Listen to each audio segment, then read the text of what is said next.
Everyone, उम्मीद है आप सब लोग अच्छे होंगे। मैं sir Kritika Sharma and welcome to your channel. Students, हमने स्टार्ट किया सीरीज जिसमें हम 6 से लेके 10 तक की कंप्लीट एनसीईआरटी कर रहे हैं। यहाँ पे हम फिजिक्स, केमिस्ट्री, बायोलॉजी, एनवायरनमेंट हर सेक्शन कंप्लीट कर रहे हैं। 6 क्लास से इसलिए स्टार्ट की है कि बेसिक से हर चीज़ क्लियर हो। देखिए, स्टेप बाय स्टेप चलोगे ना तो हमेशा कामयाब होगे, तो इसलिए हमने step by step her cheese discuss कर रहे हैं। देखिए, ये series competitive point of view से बनी हुई है जिसमें कि 2 पार्ट हैं। एक पार्ट में हम इसके नोट डिस्कस कर रहे हैं और एक पार्ट में एमसीक्यू। अब सोचो कि दोनों चीज़ें क्यों? नोट से आप खुद को समझिए कि आप कहाँ पे क्या चीज़ें समझ आ रही हैं, टॉपिक वाइज हर चीज़ समझिए। फालतू चीज़ भी नोट्स में ऐड नहीं की है, बहुत कंसाइज करके नोट्स बनाए हैं। फिर आती है एमसीक्यू। एमसीक्यू से आप जनरलाइज कीजिए खुद को कि कहाँ पे स्टैंड करते हो। देखिए, एमसीक्यू आप जब तैयारी कर रहे हो तो बहुत ज़रूरी है, क्योंकि आपको पता लगता है कि आप कहाँ स्टैंड कर रहे हो, कैसे क्वेश्चंस आते हैं, कैसे नहीं आते। बट अगर आपको बेसिक कंसेप्ट पढ़ना है तो आपको नोट्स या थ्योरी तो पढ़नी ही पड़ेगी, क्योंकि थ्योरी से क्या होगा, आपको बेसिक कंसेप्ट क्लियर होते हैं। बेसिक कंसेप्ट क्लियर होंगे तो एमसीक्यू चाहे जैसे मर्जी आए आप इजीली कर पाओगे। तो इसलिए हमने ये सीरीज़ तैयार की है जिसमें कि हम दोनों चीज़ें डिस्कस करें ताकि आपके हर डाउट क्लियर हो जाए। मेरा तो ये मोटिव है कि 10 तक तो कंप्लीट आपका हर चीज़ आपका कंप्लीट हो जाए, आपका एक भी मार्क्स ना कटे। तो इसीलिए ये सीरीज़ तैयार की गई है ताकि आपको सब कुछ पढ़ना ईजी हो जाए। तो चलिए स्टार्ट करते हैं। देखिए, 9th तक हमने कंप्लीट डिस्कशन कर लिया हर सेक्शन की। फिर आता है 10th क्लास। 10th क्लास में हमने केमिस्ट्री पूरा डिस्कस कर लिया है और फिर फिजिक्स स्टार्ट की है। फिजिक्स का भी हमने एक लेक्चर ले लिया है, मतलब नोट्स एंड एमसीक्यू का दोनों का। सेकेंड आता है सेकेंड चैप्टर जो उसका फिजिक्स का, फिर वहाँ पे हम उसके नोट डिस्कस कर लिए हैं। अब आते हैं एमसीक्यू। देखिए, नोट से आप करोगे ना, समझोगे तो चीज़ें आपको स्टेप बाय स्टेप चीज़ें समझ आ जाएंगी, और उसके बाद एमसीक्यू से आप स्टैंड कहाँ कर पाओगे वो समझ आएगा। क्वेश्चन सॉल्व कर पा रहे हो, इट्स मीन आपको अच्छा लगेगा, कॉन्फिडेंस बिल्ड होगा तो आप बेटर काम कर पाओगे। इसीलिए हमने इस पर्पज़ से ये चीज़ें स्टार्ट की हैं। साथ साथ आपको पीडीएफ मिल रही है। पीडीएफ आपको टेलीग्राम चैनल पे मिल जाएगी जिसका लिंक डिस्क्रिप्शन में दिया गया है। तो चलिए आज की क्लास स्टार्ट करते हैं। आज जो चैप्टर इंक्लूड है फिजिक्स का वो आता है human I and colourful word. क्या आता है? ह्यूमन आई कलरफुल वर्ड। अब याद रखना, जो भी हमने सीरीज तैयार की है इसमें सर मैंने पिक्चर्स, टेबल हर चीज़ ऐड की है। टॉपिक वाइज क्वेश्चन है यहाँ पे, ताकि आपका एक भी क्वेश्चन मिस ना हो, उसी तरीके से प्रिपेयर किया है। यानी आप 4, जैसे ये एक एमसीक्यू कर रहे हो तो 4 जो क्वेश्चन है वो यहाँ पे सॉल्व कर रहे हो। इस तरीके से ये पूरी सीरीज बनाई गई है कि आपको हर पॉइंट को यहाँ पे एक्सप्लेन किया जा सके। तो मैंने बहुत ध्यान रखा है कि जो जो टॉपिक है, टॉपिक वाइज क्वेश्चन बनाए हैं, जैसे बुक में है वैसे ही टॉपिक वाइज बनाए हैं। और आप खुद चेक करोगे कि 4 आंसर हो, 4 क्वेश्चन बन सकते थे तो उसका एक क्वेश्चन बनाया हुआ है, ताकि आपको चीज़ें अच्छे रिलेट करके समझ आ सके। तो इससे मतलब एक एमसीक्यू का मतलब ये नहीं है कि एक क्वेश्चन ठीक होगा आपका। एमसीक्यू का मतलब है कि आपके 3 क्वेश्चन का तो पता लग रहा है कि गलत है, बाकी उनका एग्जैक्ट आंसर भी पता लग रहा है, और एक क्वेश्चन से आपको समझ आ रहा है कि क्या टॉपिक है, क्या आंसर है, मतलब क्या चीज़ है उसमें। चलिए स्टार्ट करते हैं। Image form by retina in human by. देखो, ह्यूमन आई है, हम देख पाते हैं आइज़ की वजह से। आइज़ ना होगी तो क्या होगा, बड़ा मुश्किल हो जाएगा देखना। तो रेटिना में, ह्यूमन आई में होता है, रेटिना में इमेज बनती है और जिससे हम देख पाते हैं। तो इमेज कैसे बनती है रेटिना में, किस टाइप की होती है? इन्वर्टेड होती है बट लुक लाइक इरेक्ट। इसका मतलब उल्टी। इरेक्ट का मतलब जैसे कि कोई ऑब्जेक्ट ऐसे है, ठीक है, सर यहाँ पे है, ठीक है, फिर ये तो जो रेटिना पे इमेज बनेगी वो ऐसी ही होगी। बट जब हम खुद जब जनरलाइज करेंगे और लुक कैसी होगी, इरेक्ट होगी, मतलब अपराइट, सीधी होगी। बनेगी इमेज इन्वर्टेड पर दिखेगी कैसे, इरेक्ट। हमें हर चीज़ उल्टी थोड़ी ना दिखाई देती, सीधी दिखाई देती है ना। बट इसमें पूछा गया है बनेगी इन्वर्टेड, बट हमें जो शो होगी, हम जिससे एनालाइज करेंगे कि ये क्या चीज़ है, तो वो हमें सीधी दिखाई देगी। क्लियर हो गया? अब ह्यूमन आई है, अब इतनी रिसर्च हुई है, किसी ने तो स्टडी की होगी। क्या बोलते हैं स्टडी ऑफ ए ह्यूमन आई? उसको बोलेंगे ऑप्थेमोलॉजी। क्या बोलेंगे? ऑप्थेमोलॉजी। और एक और बात याद रखो, ह्यूमन आई का लेंस कितना होता होगा? देखो, आप देखते हो, आप बोलते हो ना, आप कैमरे में फ़ोटो खींचते हो, तो ह्यूमन आई तो बहुत अच्छे से चीज़ों को ऑब्जर्व करती है, 3D में हर चीज़ ऑब्जर्व करती है। तो कितना लेंस होगा एक्सपेक्टेड? देखिए मैं बताती हूँ। 576 मेगापिक्सल का क्या होता है, कैमरा लेंस होता है ह्यूमन आई का। तो सोचो कितना ज़्यादा है, सारे कैमरे फेल हैं ह्यूमन आई के। तो सो गॉड से शुक्रगुजार करो कि आपको इतनी अच्छी आई दी है और इतना ज़्यादा इसका लेंस पावर है। चलिए नेक्स्ट करते हैं। The amount of a light enter the I is control by. देखो आई में लाइट जा रही है, ठीक है, किसके थ्रू जा रही है, कैसे जा रही है? देखो ह्यूमन आई का स्ट्रक्चर समझेंगे। ये आता है आपका आइरिस, जो क्या करता है, कलर पार्ट होता है ह्यूमन आई का। और क्या करता है, देखो ना एक ग्रीनिश सा दिख रहा है, कईयों का कैसा होता है, कईयों का ब्लू, कईयों का रेड तो होगा, किसी का तो बताना अगर आप किसी को जानते हो जिसका रेड आइरिस होता है। और फिर ब्लैक होती है, ब्राउन होती है, अलग अलग टाइप्स की होती हैं। लेंसेज भी यूज़ करते हैं, रेड कलर तो लेंसेज भी यूज़ करते हैं अलग अलग आइज़ की, ताकि आपको अच्छा लगे किसी को देखना, मतलब इसलिए यूज़ करते हैं। तो देखो ये हो गया। आइरिस जो है वो प्यूपल का साइज कंट्रोल करता है, ठीक है, और क्या कंट्रोल करता है, हर चीज़ जो उसके अंदर जा रही है, ठीक है। फिर आता है प्यूपल। प्यूपल जो है उसके अंदर से लाइट जा रही है, तो क्या हो रहा है, ब्लैक होल जिससे कि लाइट अंदर जा रही है। आई थिंक आपको समझ आ गया होगा। प्यूपल क्या करता है, उसके अंदर से लाइट जा रही है, ब्लैक कलर का लाइट जा रही है, बट कंट्रोल क्या करता है प्यूपल के साइज को, देखना ये जो बाहर वाला एरिया आइरिस है ये कंट्रोल करता है लाइट एंटर जा रही है, कलर पार्ट आई का आइरिस, और क्या है, एडजस्ट करेगा प्यूपल के साइज को। आप खुद ऑब्जर्व करना कभी आई को, बड़ी हो रही है, छोटी हो रही है, ब्लैक साइज कौन कंट्रोल करता है, आइरिस कंट्रोल करता है। और लेंस तो आपको पता ही है, देख पा रहे हो, ठीक है, रेटिना ये है, यहाँ पे इमेज बनती है, कैसे बनती है, inverted but look like correct. तो देखेंगे कौन सा कोई ऑप्शन आपका ठीक है, ऑप्शन इज द ए, ठीक है, जिसमें क्या होता है, क्या है, कलर पार्ट है एक पार्ट, तो एडजस्ट करेगा प्यूपल का साइज, प्लस कंट्रोल करेगा लाइट, और प्यूपल क्या है, इससे लाइट जाएगी अंदर, ठीक है, क्लियर हो गया। चलिए नेक्स्ट करते हैं। फिर डोनेटिंग पार्ट ऑफ ए आई, देखते हो ना, ऑब्जर्व करते हो कि लोग क्या करते हैं, आंखें दान देते हैं, तो कौन सा पार्ट आई का डोनेट किया जाता है, आई का कंट्रोल किया जाता है। देखिए ये है आपका कॉर्निया, ये जो बाहर वाला एरिया है ये है कॉर्निया।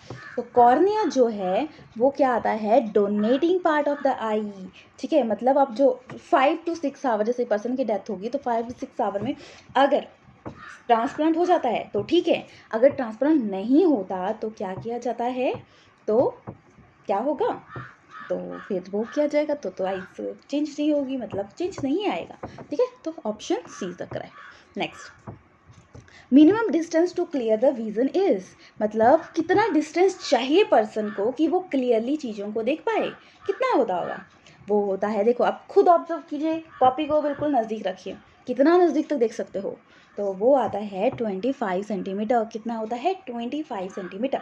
नेक्स्ट करते हैं, persistence power of the human I.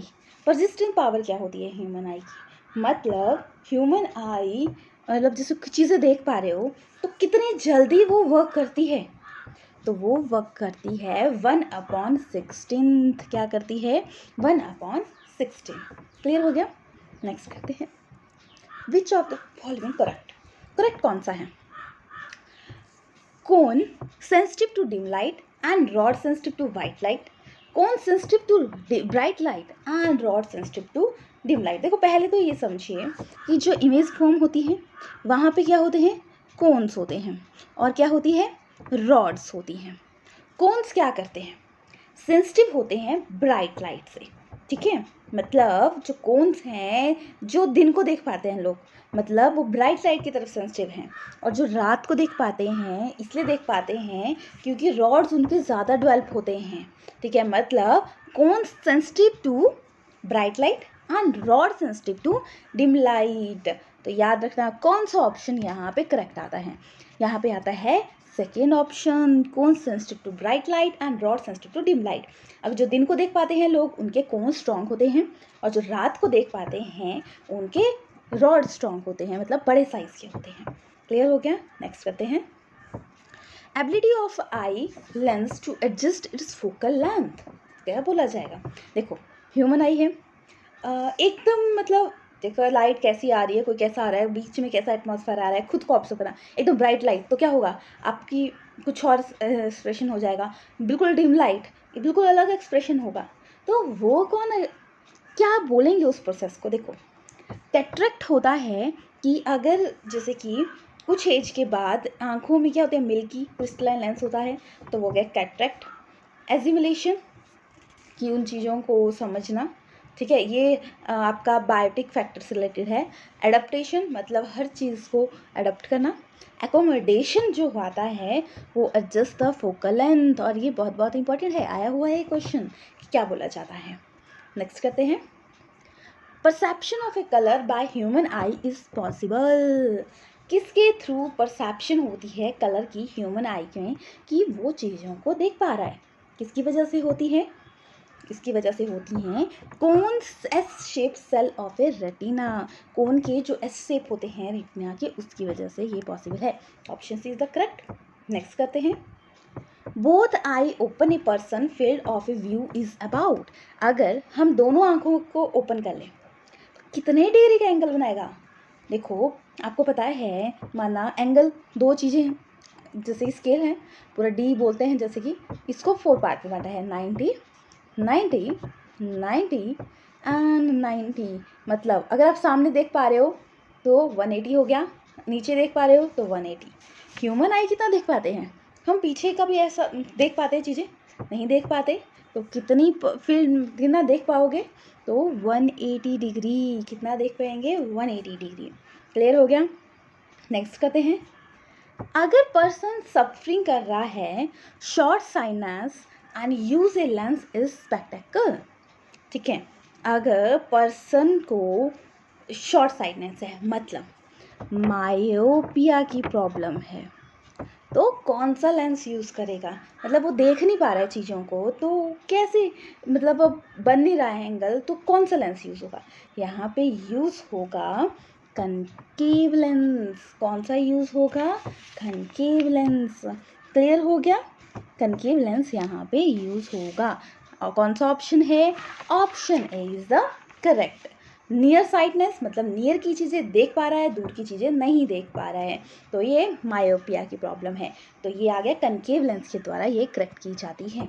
Next करते हैं, if a person see a clear for object clearly, मतलब पहले क्या पढ़ा था हमने कि पर्सन है वो नज़दीक की चीज़ों को नहीं देख पा रहा है, दूर की नहीं दिखा पा रहा, और यहाँ पे है दूर की चीज़ों को देख पा रहा है बट नज़दीक की चीज़ों को नहीं देख पा रहा है, तो वो सफ़र किससे कर रहा है। देखो तीनों को हम फिर से डिस्कस करते हैं।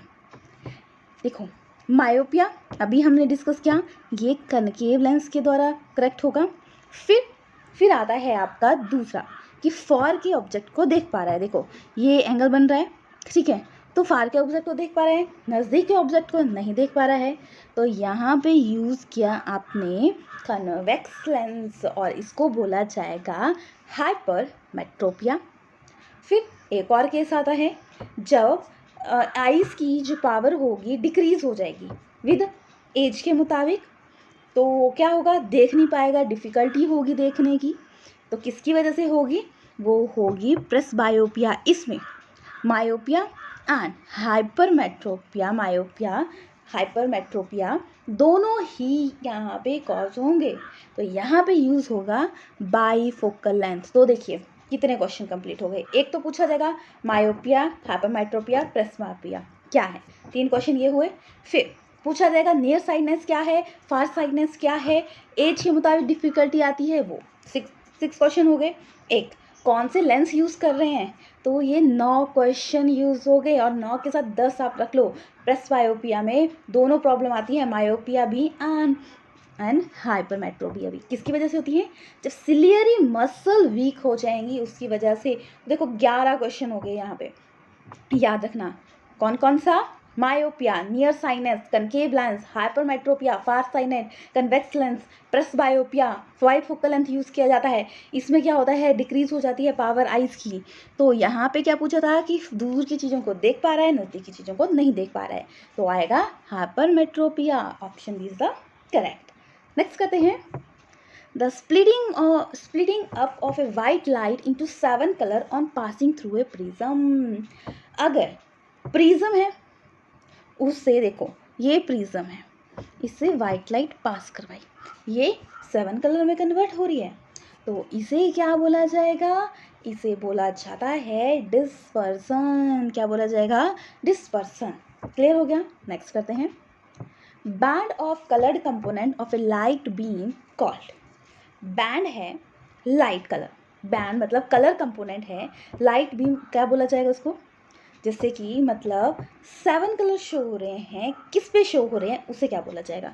जैसे कि आप इसमें देखो, प्रिज्म से लाइट पास करवाई, इसको क्या बोला, डिस्पर्सन हो गया। तो ये जो 7 कलर दिख रहे हैं, जैसे कि violet, indigo, blue, green, yellow, orange and red, क्या बोलेंगे इसको, वी बी के, ठीक है, ये बोला। तो ये किस पे शो होता है, ये शो होता है स्पेक्ट्रम, जिसमें 7 कलर शो हुए उसे बोला गया स्पेक्ट्रम। ठीक है, क्लियर हो गया। चलिए नेक्स्ट करते हैं। देखो 7 कलर शो हुए, इससे ही हमारा क्वेश्चन है आगे related, which of the following colour of A white light has a least wavelength, किसकी सबसे कम वेवलेंथ है। तो इसमें जो सबसे कम लाइट लीस्ट वेवलेंथ आ जाएगी वो आ जाएगी आपकी, किसकी आएगी, देखिए वो आती है आपकी वायलेट कलर की। किसकी आती है, वायलेट कलर की। और देखिए रेड कलर की क्या होती है, लॉन्गर वेवलेंथ, ब्लू कलर की शॉर्टर वेवलेंथ, और रेड कलर क्या होता है, स्कैटर कम होता है। स्कैटरिंग की बात करें तो रेड कलर बैंड लेस होता है और इसकी लॉन्ग वेवलेंथ होती है, ब्लू कलर बैंड ज़्यादा होता है। तभी तो जैसे कि रेड सिग्नल्स होते हैं तो वहाँ पे रेड कलर का यूज़ किया जाता है, क्योंकि वहाँ पे जो लाइट का बैंड मतलब लॉन्गर वेवलेंथ होती है और स्प्लिट नहीं होती, जल्दी दूर से दिख जाती है। ठीक है, तो ये दूर से आपको रेड कलर का अंदाज़ा हो जाएगा कि कुछ तो सिग्नल है। तो क्या यूज़ किया जाता है सिग्नल्स पे, रेड कलर, क्योंकि चीज़ों को देख पाएँ, लॉन्गर वेवलेंथ होती है। नेक्स्ट आता है atmospheric refraction of a light cause A twinkling. आपको पता है, आपको ऐसा लगता है स्टार्स ट्विंकल कर रहे हैं, किसकी वजह से, जब कोई चीज़ एक मीडियम से दूसरी मीडियम में जा रही है, ठीक है, तो क्या हो रहा है, देखो एटमॉस्फेरिक रिफ्रैक्शन हो रहा है जिसकी वजह से लाइट कॉज ए ट्विंकलिंग। तो कौन कहता है, स्टार कैसे होते हैं, ऐसे ऐसे जैसे लगता है कि शाइन कर रहे हैं बार बार, किसकी वजह से, रिफ्रैक्शन की वजह से। रिफ्रैक्शन क्या होता है, जब कोई चीज़ एक मीडियम से दूसरे मीडियम में जाती है तो रिफ्रैक्शन बोलते हैं उसको। तो कौन कहता है, प्लैनेट भी करते हैं क्या, स्टार भी करते हैं, प्लैनेट एंड स्टार दोनों करते हैं, स्टार एंड सैटेलाइट करते हैं। देखिए प्लैनेट ट्विंकलिंग नहीं करते, स्टार क्या होते हैं, ट्विंकलिंग करते हैं, और सैटेलाइट भी नहीं ट्विंकल करती, तो स्टार आगे जो ट्विंकलिंग करते हैं। आपका एक क्वेश्चन है, क्वेश्चन ये है कि अर्थ की सैटेलाइट कौन है, नेचुरल सैटेलाइट कौन सी है अर्थ की, और सन की सैटेलाइट कौन है, ये आप बताओगे, है भी या नहीं भी, ये भी आप बताओगे। नेक्स्ट करते हैं, due to atmospheric refraction sunlight of a time from a sunrise to sunset lengthen by about. देखो एटमॉस्फेयर में रिफ्रैक्शन हो रहा है, मतलब एक मीडियम से दूसरी चीज़ में जा रही है, ठीक है, डेंसर मीडियम से रेयर मीडियम में जा रही है कोई चीज़। फिर सनसेट एंड सनराइज हो रहा है, सनसेट हो रहा है, तो क्या फ़र्क आएगा, क्या फ़र्क होता है। देखिए जब सनराइज होता है उससे 2 मिनट पहले हमें दिख जाता है कि ड्यू टू रिफ्रैक्शन, और जब सनसेट हो गए उसके 2 मिनट बाद हमें पता लगता है कितना डिस्टेंस आ गया, 4 मिनट्स का। तो 4 मिनट्स का डिस्टेंस आ गया सनराइज एंड सनसेट में, मतलब हमें 4 मिनट आगे पीछे दिखाई देती हैं चीज़ें, 2 मिनट पहले 2 मिनट बाद, तो 4 मिनट बढ़ जाता है दिन। ठीक है, दिन बढ़ सकते हो, या तो थोड़ी लाइट तो रहती है, कुछ भी बोल सकते हो आप। ठीक है, नेक्स्ट करते हैं, blue colour of the sky due to, क्या पूछा है, स्काई का ब्लू कलर होता है, किसकी वजह से होता है।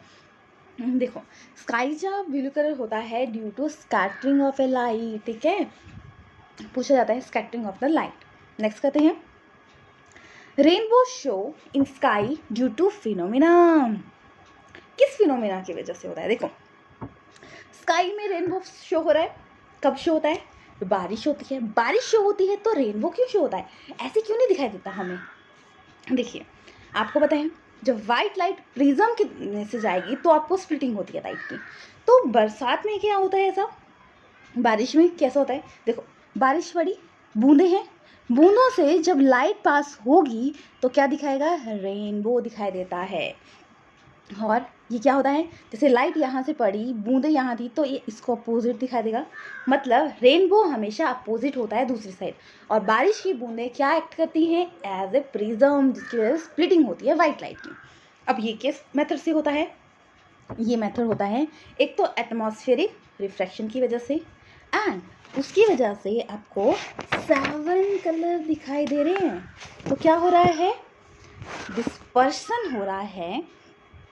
साथ में डिस्पर्सन देखो कौन सा है, डिस्पर्सन वाला तो एक ही है, डिस्पर्सन एंड रिफ्रैक्शन। डिस्पर्सन मतलब चीज़ें स्प्लिट हो रही हैं वाइट लाइट। रिफ्रैक्शन जब एक मीडियम से दूसरे मीडियम में जा रही है चीज़, तो उसमें फ़र्क आता है। जो थोड़ा सा स्मॉल फ़र्क आ गया, जैसे कि एक, ठीक है, ये है, इधर से गया, इधर से गया, फिर थोड़ा सा चेंज आएगा ड्यू टू रिफ्रैक्शन। इस चेंज में क्या दिखेंगे आपको, 7 कलर्स दिखेंगे। तो ये क्या है, डिस्पर्शन एंड रिफ्रैक्शन। और ये फिनोमेना कब होता है, जब बारिश होती है, बूंदें क्या एक्ट करती हैं, ड्रॉपलेट्स, वो एक्ट करती हैं एज ए प्रिज्म। और आपका रेनबो हमेशा अपोजिट शो होगा जब भी शो होना होगा, ठीक है, सन के अपोजिट शो होगा। क्लियर हो गया। तो 5-6 क्वेश्चन कंप्लीट किए हैं हमने यहाँ पे, तो दिमाग में अच्छे से समझ आने चाहिए। नेक्स्ट करते हैं, next and last but important, first use a glass prism obtain a spectrum of the light. देखिए इसमें इन्होंने क्या किया, वाइट लाइट करवाई, डिस्पर्सन हुई, ठीक है, 7 कलर में, फिर से प्रिज्म करवाया प्रोवाइड, और फिर से ये वाइट लाइट में कन्वर्ट हो गया। 2 प्रिज्म की मदद से इन्होंने ये काम किया। किसने किया था, ये काम किया था आइजैक न्यूटन ने। किसने किया था, आइजैक न्यूटन ने, ठीक है। इनके बारे में पढ़ लेते हैं जो और साइंटिस्ट हैं। इन्होंने प्रोटॉन न्यूक्लियस के बारे में बताया था। थॉमसन ने फर्स्ट मॉडल दिया था किसका, एटम का। विलियम हार्वे, इन्होंने सर्कुलेटरी सिस्टम के बारे में बताया था। तो ये सारे साइंटिस्ट बिल्कुल डिफरेंट हैं। तो आइजैक न्यूटन थे जिन्होंने लाइट फिनोमेना के बारे में बात की थी। आई थिंक आपके डाउट्स क्लियर हो गए होंगे। कोई डाउट होगा तो कमेंट करके बताना। और क्वेश्चंस क्या है आपको, कि अर्थ की सैटेलाइट कौन है, मून का जो सन, आपका जो सन है उसकी सैटेलाइट क्या कौन सी है, नेचुरल सैटेलाइट बतानी है भी या नहीं है। और एक और क्वेश्चन बताना है, ब्लू एंड रेड किसकी लॉन्गर वेवलेंथ होती है। ये 3 क्वेश्चन आपके लिए हैं, आप बताना कमेंट करके, ठीक है। मिलते हैं नेक्स्ट क्लास में। उससे पहले क्या करना है, आपको लाइक करना है, शेयर करना है, सब्सक्राइब करना है। एटलीस्ट 5 स्टूडेंट्स के साथ शेयर करना है ताकि उनको भी मदद मिल सके। Thanks for watching.